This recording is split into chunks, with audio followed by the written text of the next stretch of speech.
Kashfus Syubhat karya Syekhul Islam Mujaddidud Da'wah Muhammad ibnu Abdul Wahhab bin Sulaiman At-Tamimi rahimahullahu ta'ala. Ya, pada pertemuan sebelumnya kita sudah masuk inti dari buku ini, yaitu menjawab syubhat-syubhat orang-orang musyrik. Syekh sudah menyinggung bahwa saya untuk menjawab orang musyrik ada dengan dua cara, bisa menggunakan dua cara. Pertama, memberikan jawaban secara umum, global, mujmal, artinya satu jawaban untuk semua syubhat yang mereka lontarkan, dan bisa juga dengan jawabun mufassal, jawaban secara terperinci, yaitu menjawab satu persatu syubhat mereka. Ya, jadi ada jawaban secara umum dan ada jawaban secara terperinci. Jawaban secara umum cukup kita menyatakan apa yang kalian sampaikan ini samar, sedangkan ayat Al-Quran jelas melarang kemusyrikan. Maka bagaimana bisa kalian meninggalkan yang jelas atau mengambil yang samar, meninggalkan yang jelas? Ini ciri orang yang berpenyakit. Nah, ini jawaban secara umum. Sedangkan jawaban secara terperinci ada banyak, cuma Syekh menyebutkan 3 syubhat mereka yang paling besar. Syubhat orang-orang musyrik yang paling besar ada 3. Syekh menyebutkan yang pertama, mereka menyatakan kami tidak menyekutukan Allah. Kami bersaksi bahwa Allah lah pencipta, penguasa, pengatur alam semesta, bukan Muhammad SAW, bukan Syekh Abdul Qadir Jailani. Akan tetapi saya ini orang yang kotor, banyak dosa, sedangkan mereka orang-orang bersih.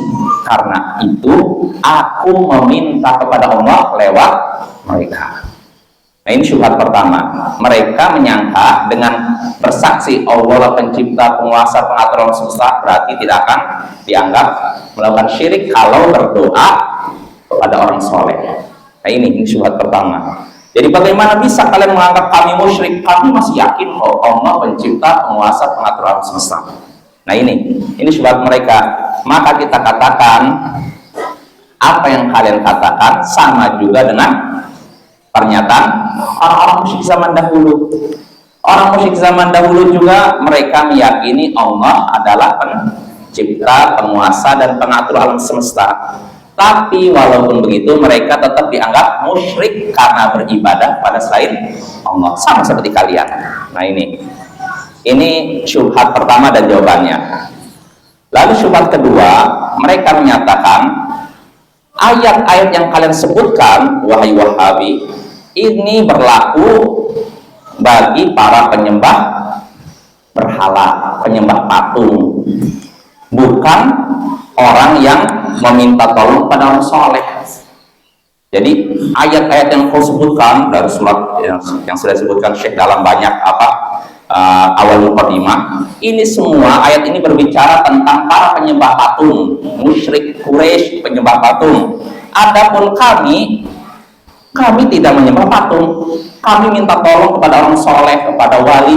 Maka bagaimana bisa kalian samakan patung dengan orang soleh? Atau bagaimana bisa kalian jadikan nabi orang soleh seperti patung? Nggak bisa begitu. Ini syubhat kedua nih. Maka jawabannya kita katakan ayat-ayat yang sudah disebutkan ini berlaku umum. Atau bisa jawabannya begini, biar lebih mudah untuk menjawab mereka, tinggal berkata begini. Orang-orang musyrik zaman dahulu tidak semuanya menyembah patung. Nah, ini jawaban pertama mungkin yang lebih mudah dicerna, Bapak ya. Jadi kalau mereka menyatakan bagaimana bisa kalian samakan kami dengan para penyembah patung? Orang musyrikin Quraisy itu menyembah patung, kami tidak menyembah patung. Kami cuma minta tolong kepada wali, minta tolong kepada nabi, minta tolong kepada orang-orang soleh. Maka bagaimana bisa kalian samakan orang soleh dengan patung? Dulu orang musyrik nyembah patung, kalau kami tidak nyembah patung. Maka jawabannya pertama, orang-orang musyrik zaman dahulu tidak semuanya menyembah patung. Di antara mereka ada yang menyembah patung, ada yang menyembah nabi, ada yang menyembah malaikat, ada yang menyembah orang soleh, Ada yang beribadah pada pepohonan, ada yang beribadah pada bebatuan. Ini jawaban pertama. Jawaban kedua, anggap mereka beribadah pada patung. Anggap musyrikin Quraisy misalkan, walaupun kita tidak terima bahwa mereka beribadah pada patung saja ya. Ada artinya orang musyrik zaman dahulu ada yang menyembah ini. Nah, anggap mereka beribadah pada patung saja. Perlu kita ketahui, ketika mereka beribadah pada patung, bukan maksud mereka patung itu, zat patung itu. Apa istilahnya, semen atau batu dari patung itu, bukan. Mereka ketika beribadah pada patung, dengan anggapan patung ini adalah istilahnya sebagai wujud orang soleh. Jadi bukan beribadah pada batunya, enggak. Mereka beribadah pada patung Lata bukan karena patung Latanya, tapi karena patung ini adalah perwujudan dari Lata yang soleh. Nah ini, dengan ini terbantahlah syubhat kedua. Syubhat ketiga, ini orang-orang musyrik yang melegalkan syirik berkata, kata mereka, orang-orang musyrik zaman dahulu, Abu Jahal, Abu Lahab, Al-Walid bin Al-Mughirah, mereka minta keselamatan, minta rezeki kepada patung. Sedangkan kami tidak minta rezeki kepada orang soleh, tidak minta rezeki kepada nabi, wali. Yang bisa memberikan rezeki cuma Allah, yang bisa memberikan manfaat cuma Allah, yang bisa memberikan pertolongan pada Allah. Lantas kenapa kalian beribadah kepada orang soleh? Karena kami mengharapkan syafaat mereka. Nah ini syubhat ketiga. Jelas Bapak ya? Jadi kata mereka, ayat-ayat yang kalian sebutkan wahai Wahabi, ini menunjukkan orang-orang musyrik zaman dahulu minta tolong rezeki kepada patung, kepada atau anggap kepada nabi atau kepada wali. Sedangkan kami yakin yang bisa memberikan rezeki cuma Allah, yang bisa memberikan pertolongan keselamatan Allah, bukan Syekh Abdul Qadir Jailani, bukan nabi, bukan orang soleh. Maka bagaimana bisa kalian samakan kami dengan musyrikin Quraisy? Jelas apa ya? Selalu jelas ya? Jadi mereka ingin membedakan. Jadi mereka beralasan kalau kami ini mintanya kepada Allah. Jadi kami ini yakin Allah lah yang memberikan pertolongan. Adapun kami minta kepada orang soleh cuma sebagai perantara. Sedangkan musyrikin dulu mereka mintanya kepada sembahan-sembahan itu, bukan pada Allah. Maka kita katakan jawabannya yang ketiga, ucapan kalian sama juga dengan ucapan orang-orang musyrik zaman dahulu. Karena orang musyrik zaman dahulu juga mereka tidak meyakini berhala-berhala mereka bisa menolong mereka, memberikan rezeki kepada mereka, memberikan keselamatan kepada mereka. Mereka yakin Allah lah memberi keselamatan, rezeki dan semacamnya. Terus kenapa orang musyrikin zaman dahulu beribadah pada berhala Lata, Uzza, Manat? Karena mengharapkan syafaat. Jadi sebagai perantara dapat demi memenuhi kebutuhan mereka. Mereka ingin kebutuhan mereka dipenuhi kepada Allah dengan cara minta pada perantara-perantara ini. Nah ini musyrik zaman dahulu sama juga dengan perbuatan kalian wahai orang-orang musyrik. Jelas Bapak ya? Ini 3 syubhat dan jawabannya, dan 3 syubhat ini adalah syubhat yang paling besar. Kalau kita bisa memahami syubhat mereka dan bantahannya, maka yang setelahnya lebih mudah. Ya mudah-mudahan jelas ya. Ini syubhat mereka. Ini perlu kita pahami ya, karena yang seperti ini dipakai. Syekh menyebutkan apa yang terjadi di zaman beliau, dan ternyata yang terjadi di zaman sekarang pun mirip. Alasan mereka berulang, tidak jauh beda Bapak. Makanya ada ungkapan at-tarikh yu'idu nafsah, sejarah itu akan mengulangi dirinya. Artinya alasan orang musyrik zaman dahulu nanti pun akan diulang oleh orang-orang musyrik zaman sekarang. Jadi jangan kita merasa kaget kalau ada orang musyrik nyampaikan semua, kayaknya nggak bisa jawab. Nggak usah khawatir, apapun kebatilan pasti ada jawabannya dalam Al-Quran maupun Sunnah.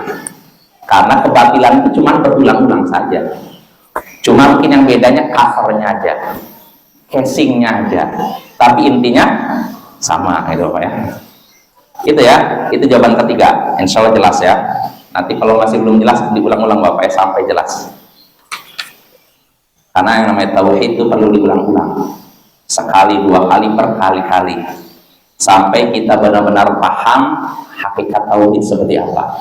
Dan yang ini, yang seperti ini lebih penting dibandingkan pembahasan tentang apa, fikih muamalat ya. Walaupun fikih muamalat penting, tapi lebih penting lagi karena ini menentukan keabsahan ibadah kita. Tidak ada manfaatnya banyak ibadah, akhlaknya baik, kalau tauhid seorang rusak. Maka kalau tauhid seorang rusak, mau banyak ibadah ada manfaatnya, ibadahnya sia-sia. Maka inilah pentingnya belajar tauhid, supaya kita tahu mana tauhid, mana syirik. Nah, kalau kita tidak mengerti ini, sangat besar kemungkinan terjatuh dalam syirik ya. So, jelas ya. Lalu kita lanjut pembahasan berikutnya yang disebutkan oleh Syekh. Nah, Syekh di sini mulai menyebutkan syubhat orang-orang musyrik satu persatu. Yang tiga ini syubhat terperinci. Apa menjawab syubhat apa? Syekh sudah menyebutkan tiga syubhat mereka, dan ini tiga syubhat yang paling besar. Nah, setelahnya syubhat yang lebih ringan, agak ringan. Kita baca keterangan dari Syekh Muhammad bin Abdul Wahab. Kata Syekh, wa'lam anna hadhihi syubaha ats-tsalatsata hiya akbaru ma 'indahum. Ketahuilah, syubhat, tiga syubhat tadi yang sudah disebutkan tadi, ini merupakan syubhat paling besar yang mereka miliki. Jadi argumen orang-orang musyrik yang paling besar yang tiga tadi, yaitu pernyataan kami tidak menyebutkan Allah karena kami masih meyakini Allah pencipta, penguasa, dan pengatur alam semesta. Ini syubhat pertama. Syubhat kedua, menyatakan ayat-ayat yang disebutkan oleh kalian, wahai muwahhid, wahai wahabi, ini berlaku bagi para penyembah patung, sedangkan kami tidak menyembah patung. Syubhat kedua. Syubhat ketiga, mereka menyatakan orang-orang musyrik dahulu minta keselamatan kepada berhala, kalau kami mintanya kepada Allah, tapi lewat. Maka bantai sudah kita bahas, semuanya sudah dibahas. Intinya pernyataan mereka semua sama seperti pernyataan orang-orang musyrik zaman dahulu, nggak ada beda ya. Nah, sekarang kita baca kata Syekh. Ketahuilah, tiga syubhat tadi ini adalah syubhat paling besar yang mereka miliki. Faida arafta anna Allah waddahaha fi kitabih wa fahimtaha fahman jayyidan fama ba'daha aisaru minha. Kalau engkau tahu bahwasanya Allah telah menjelaskan syubhat-syubhat tadi dalam kitabnya, dalam Al-Quran, dan engkau telah memahaminya dengan baik, maka syubhat setelahnya lebih mudah. Nah, ini Bapak kata Syekh, kalau engkau tahu bahwa Allah telah menjelaskan syubhat tadi dalam kitabnya, artinya syubhat tadi sudah disebutkan dalam Al-Quran. Ini disebutkan dalam Al-Quran. Kalau engkau tahu bahwasanya Allah telah menjelaskan syubhat ini dan bantahannya, dan engkau memahaminya dengan baik, maka ketahuilah syubhat setelah tiga ini lebih ringan, lebih mudah untuk dibantah ya. Oh, kalau itu nggak usah dipelajari, kan lebih mudah. Nggak juga, artinya tetap kita belajar supaya nggak ada ruginya ya. Karena bisa jadi yang kita anggap mudah ternyata kalau kita belajar susah juga ya. Jelas ya.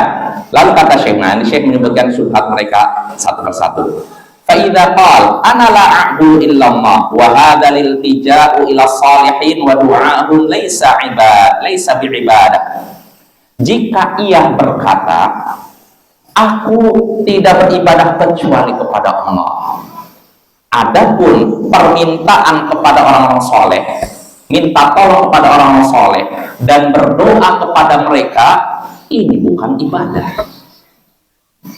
Nah, ini syubhat lagi Bapak ya. Jika ia berkata, ia ini siapa?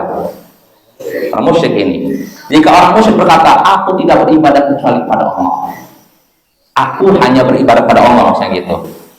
Adapun saya minta tolong pada orang soleh dan berdoa kepada mereka, ini bukan ibadah. Artinya ujung-ujungnya apa? Dia menganggap dirinya tidak berbuat syirik. Dia menyatakan, saya ini ibadah hanya kepada Allah. Adapun minta tolong kepada orang soleh, memanggil mereka, ini bukan ibadah. Makanya saya bukan seorang musyrik. Jelas ya? Ini syubhat mereka lagi. Ini masih mudah sebenarnya dibandingkan sebelumnya. Nah, kalau mereka berkata demikian, kata Syekh, faqul lahu, maka katakan kepadanya, anta tuqirru anna Allah farada 'alaika ikhlasul ibadah wa huwa haqquhu 'alaik. Kalau mereka berkata, aku beribadah cuma kepada Allah, adapun aku minta tolong pada orang soleh, berdoa kepada mereka, ini bukan ibadah. Nah, kalau mereka berkata, kalau ia berkata demikian, maka katakan kepadanya, bukankah engkau mengakui bahwasanya Allah telah mewajibkan engkau untuk memulihkan ibadah hanya kepadanya, dan itu merupakan hak dia kepadamu? Jadi Syekh menyatakan, kalau ada orang berkata tadi, katakan kepada dia, kamu yakin tidak Allah mewajibkanmu beribadah hanya kepada Allah? Yakin tidak? Dan kamu yakin tidak hak Allah terhadap dirimu, yaitu engkau beribadah hanya kepadanya? Nah, ini disuruh tanya lagi Bapak ya. Fa'idha qal na'am, kalau dia ternyata menjawab, iya, saya yakin saya mengakui Allah mewajibkan saya beribadah hanya kepadanya, dan saya yakin bahwa di antara hak Allah terhadap saya, yaitu saya beribadah hanya kepadanya. Saya tahu itu, saya yakin.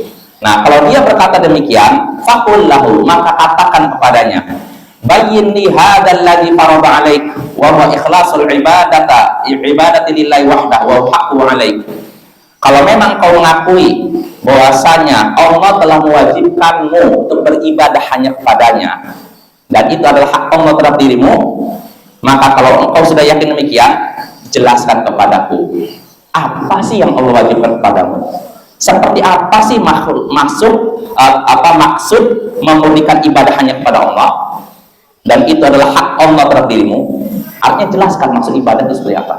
Kamu tadi meyakini bahwasanya Allah mewajibkanmu beribadah hanya kepada Allah, dan itu hak Allah terhadap dirimu. Maka sekarang terangkan kepadaku apa yang maksud ibadah. Karena ada orang yang tahu, saya nggak beribadah kepada selain Allah, tapi dia tidak paham makna ibadah. Makanya Bapak, dalam debat kita jangan jangan mudah tergesa-gesa menjawab argumen lawan dengan istilah yang mereka ucapkan. Jangan, tapi perjelas maksudnya apa. Nah, Bapak ya.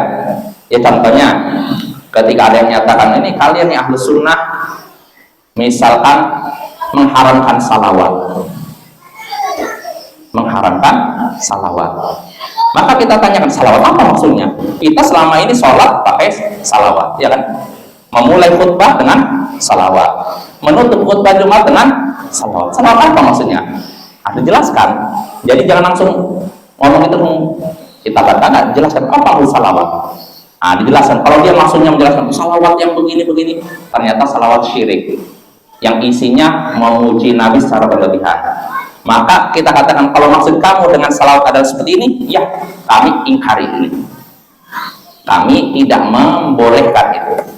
Tapi kalau maksud kamu salawat artinya salawat yang diajarkan Nabi, tentu saja kami tidak mengharamkannya. Nah, ini Bapak ya. Jadi diperjelas maksud salawatnya apa gitu loh. Nah, sekarang juga Syekh begitu. Syekh ingin menyadarkan mereka dengan ucapan mereka. Mereka menyatakan, saya beribadah hanya kepada Allah, tidak beribadah kepada orang soleh. Maka kita tanyakan, apa sih maksud ibadah itu? Jangan-jangan dia menyatakan, saya nggak beribadah kepada orang soleh, dia sendiri tidak paham makna ibadah. Nah itu. Nah, kata Syekh, fa in kana la ya'riful ibadata wala anwa'aha fabayyinha lahu biqaulik qala Allahu ta'ala ud'u rabbakum tadarru'an wa khufyah innahu la yuhibbul mu'tadin. Nah, ini. Kalau ternyata ia tidak tahu makna ibadah dan tidak tahu juga macam-macam ibadah, dia cuma ngomong aja nggak paham makna ibadah apa, macam-macamnya nggak paham dia. Nah, kalau dia tidak tahu makna ibadah dan tidak tahu macam-macam ibadah, jelaskanlah itu kepadanya dengan ucapanmu, dengan menyebutkan firman Allah, ud'u rabbakum tadarru'an wa khufyah. Berdoalah kepada Tuhanmu dengan merendahkan diri dan suara yang lembut. Innahu la yuhibbul mu'tadin. Sesungguhnya Allah tidak mencintai dan menyukai orang-orang yang melampaui batas. Nah, artinya gini, ketika dia kan menyatakan saya beribadah hanya kepada Allah, adapun saya berdoa kepada orang soleh, ini bukan ibadah. Berarti kan dia tidak paham makna ibadah kan? Maka kata Syekh, jelaskan padaku apa maksud ibadah. Nah, kalau dia tidak paham, maka jelaskan ibadah itu begini. Contohnya apa? Jenis ibadah, macam ibadah, doa. Allah menyebutkan dalam Al-Quran tadi, berdoalah kepada Tuhanmu. Ini ibadah bukan? Menunjukkan doa itu ibadah. Bahkan dalam hadits lain disebutkan dengan jelas dalam Sunan Tirmidzi, ad-du'a'u wal ibadah. Doa itu adalah ibadah. Nah, bagaimana bisa kamu berdoa kepada orang soleh lalu menganggap itu bukan ibadah? Jelas apa ya? Ini menunjukkan orang tadi tidak paham hakikat dari ibadah. Nah, ini intinya bahwa orang yang melakukan syirik itu tidak paham Al-Quran, tidak paham As-Sunnah. Mereka punya syubhat, punya argumen, itu seperti sarang laba-laba. Artinya apa? Ragu. Karena Al-Quran tidak melegalkan syirik dan hadis Nabi tidak mungkin melegalkan syirik. Maka kalau ada orang melegalkan syirik dengan ayat Al-Quran, hadis Nabi, ini menunjukkan dia tidak paham ayat yang dia bawakan, tidak paham hadis yang dia sampaikan. Jelas apa ya? Ini Syekh ingin mengajari kita cara berdebat sebenarnya. Ya, ada manfaatnya juga. Maka kata para ulama bapak, debat memang asalnya kalau memang tidak dibutuhkan terlarang. Tapi kalau dibutuhkan maka tidak masalah.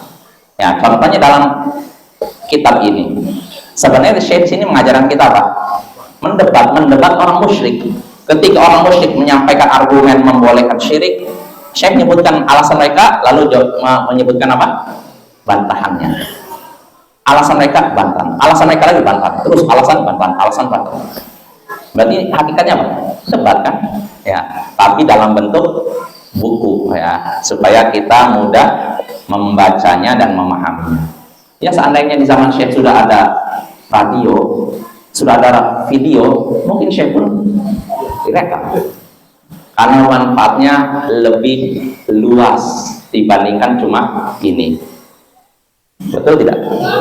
Karena zaman sekarang nih, minat baca orang makin, terutama Indonesia, menurut penelitian, istilahnya literasi istilahnya.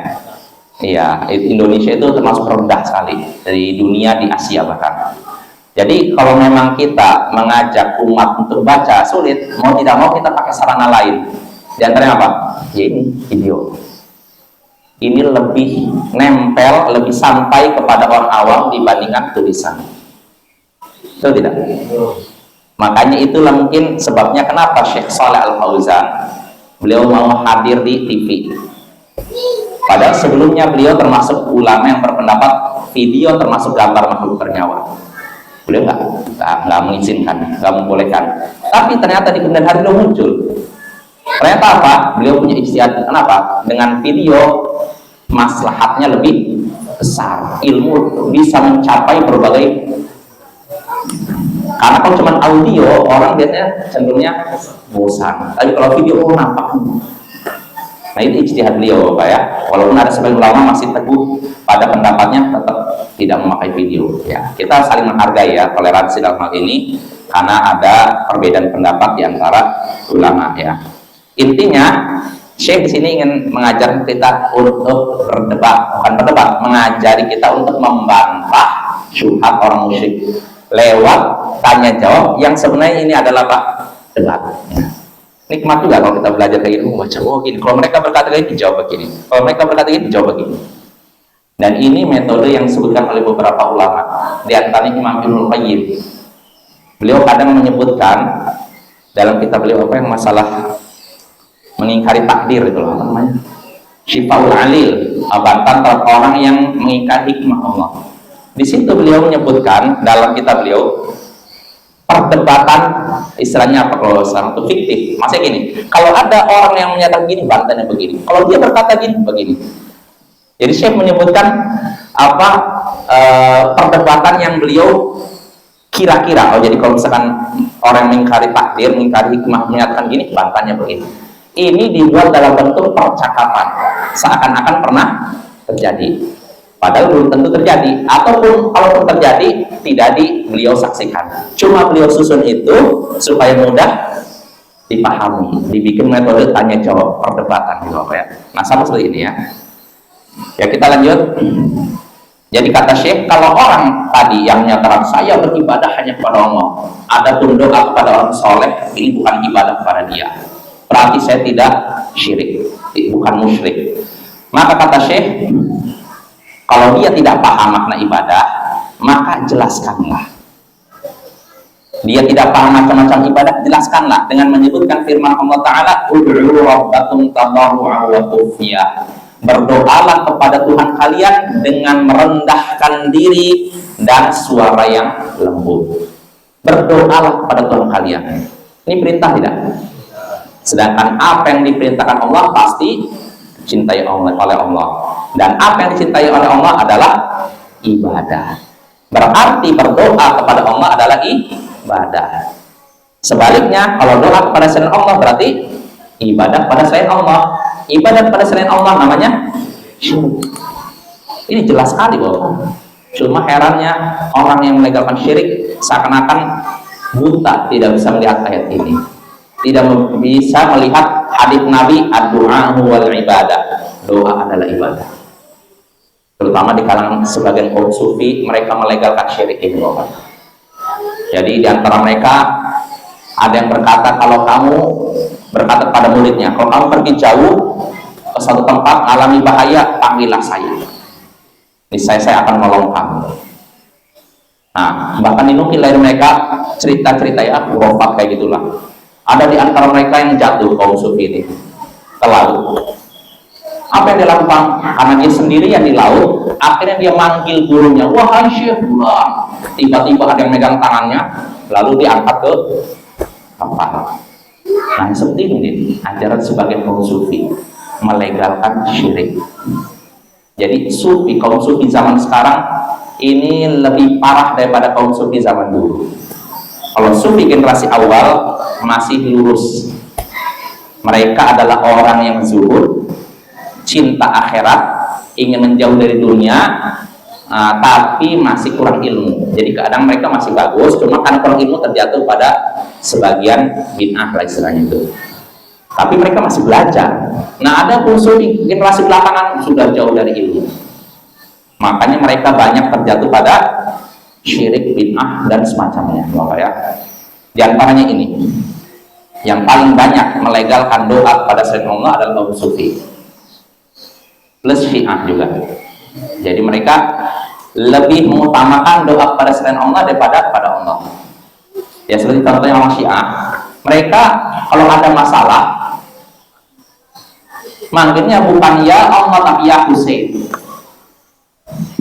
Coba kita lihat. Atau ya Ali bin Abi Thalib. Seperti yang saya lihat film India Bapak, nggak sengaja di Mentawai Fest waktu itu. Bagus filmnya, bertengkar, nggak sengaja karena di depan mata ya malah kan lihat semuanya. Di situ kisahnya ada orang India, 4 orang. Agama mereka berbeda-beda. Ada yang Kristen, Hindu, Buddha, Muslim. Cuma yang janggal ini, ketika perang aktor yang Muslim ini dipukuli, kan kisahnya dia dipukuli oleh preman kan, sampai akhirnya pincang dia. Nah, ketika dalam keadaan terdesak itu, yang dia panggil ya Ali, kaget saya, oh ya Ali. Ini menunjukkan orang Syiah sudah ada di India ternyata, sudah menyusup ke film-film Bapak. Jadi mereka memasukkan akidah mereka lewat film, sehingga orang awam menganggapnya biasa kan, ya Ali nggak masalah, tapi ini syirik Bapak. Kenapa yang dipanggil bukan ya Allah, tapi ya Ali? Nah, ini musibah ya. Dan masih banyak lagi.